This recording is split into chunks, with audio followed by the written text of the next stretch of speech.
Welcome to Quick Poker, everybody. I'm Frank Carlino. This morning I'm trying to play, and literally 4 people called me for coffee. So I had to go. BoscosBeans.com, link in description. Anyway, great news.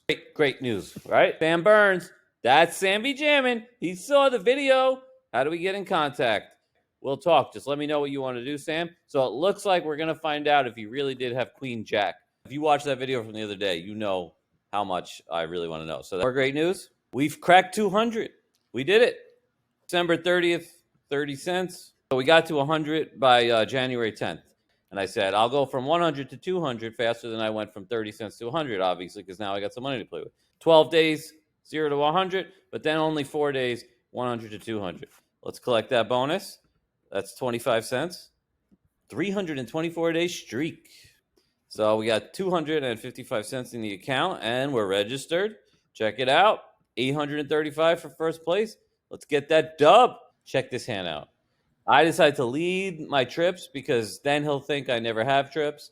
He's deep enough. I want to get it all, so I think the leading is better, especially when he's not going to fold anyway. If you check, it's obvious you're going to check your 10. I like leading my trips right into the razor. Also, lead small enough so that if he has a bluff, he could raise.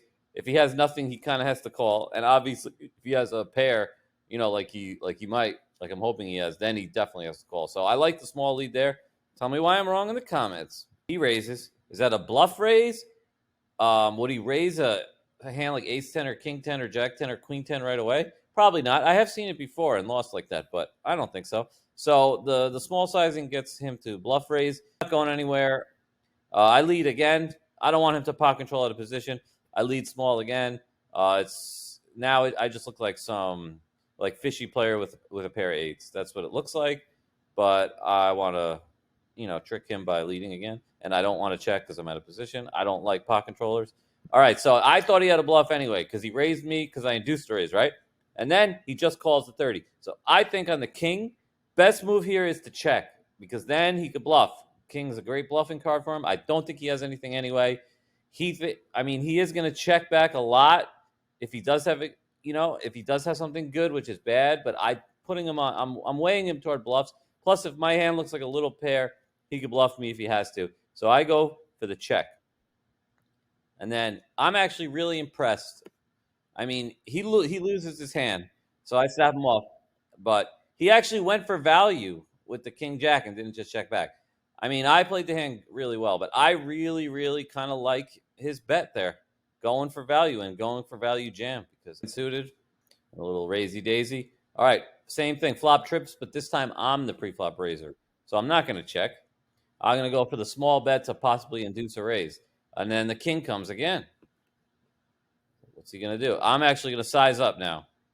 Why am I sizing up? Because now at this point I got to be straightforward. Diamond draws are out there.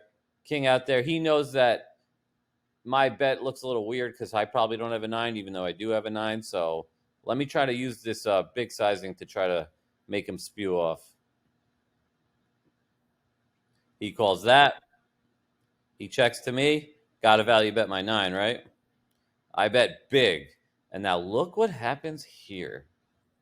He goes for the huge raise. So now I think I'm beat. But he doesn't think I have a 9, but I still think he's got queen 10. Well, what would he say? How's he going to stay in on the flop with queen 10? Queen 10 of diamonds, he might. So, I don't know. It's such a huge sizing. Oh, my God. This is a huge pot of tea stick. This is the $2 buy-in you start with. And I make the call, and he has king jack. So he went for the really ambitious value raise, which doesn't make any sense because if I have pocket aces and 9s beat king jack. He has to be putting me on exactly ace king. Or is he turning king jack into a bluff because it almost worked? I think I probably make a bad call there. But the fact that he didn't think I had a 9 because I bet was a key factor in why I had to make the call. But A402, raise under the gun. I make the big raise because this guy's playing very loose.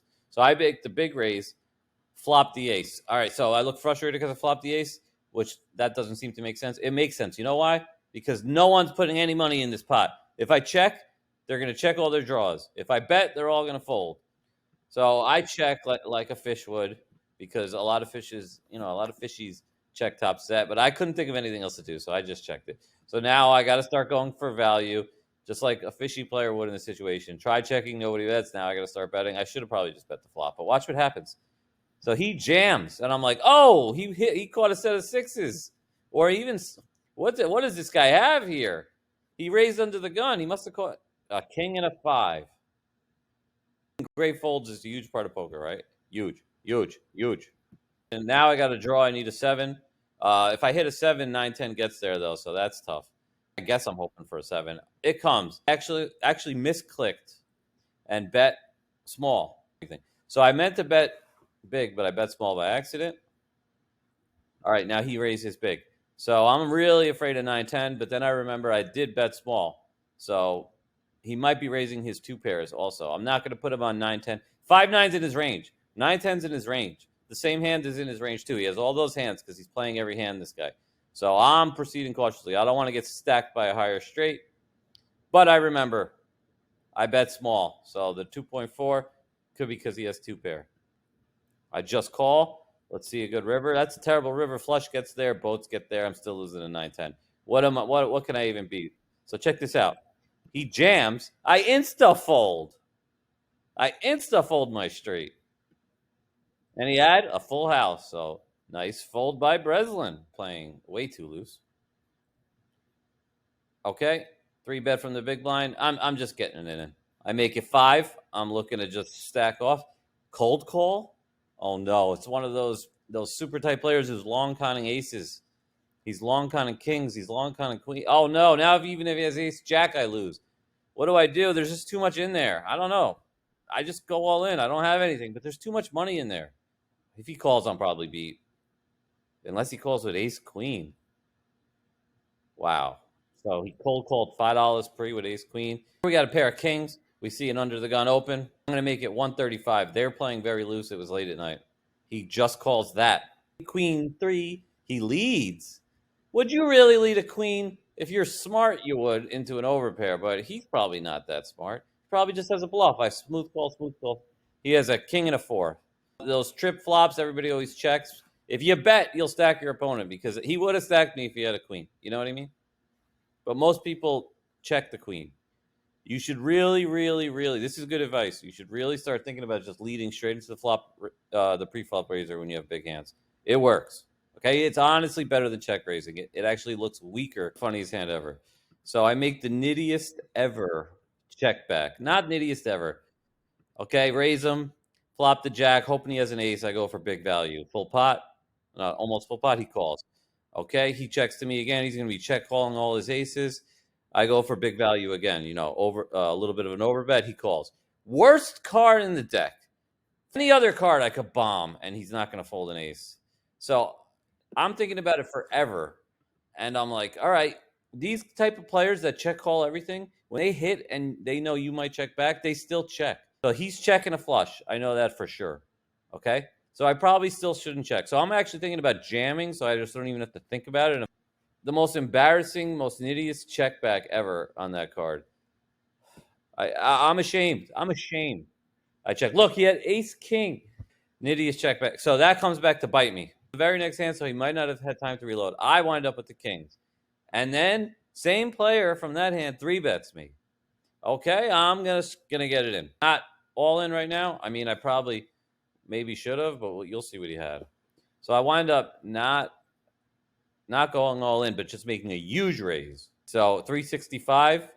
He can't see the flop with that. He's got to fold everything that he's not jamming, right? All right, Jack, Jack 3. So I don't know what the experts are saying here. Maybe go small. It's a paired board. If I bet, I only really get called if I'm beat by a jack. But I'm thinking there's so much money in there. 745. He's only got 6 left. I'm just jamming it. I want to deny equity against an ace. He might get frustrated and call with a pocket pair. And what are the chances of him having a jack? He's not going to have a jack. So look at this. Look at this. I jam. When he tanks, it's like we like tank, right? We love the fact he tanks with a jack and another jam. He makes quad jacks. So we get punished for not value betting our set. It always comes back to bite you when you don't value bet the river. I made that nitty check back, and then that happens. So I deserved it. Thank you for watching. Check this video out right here if you like high stakes.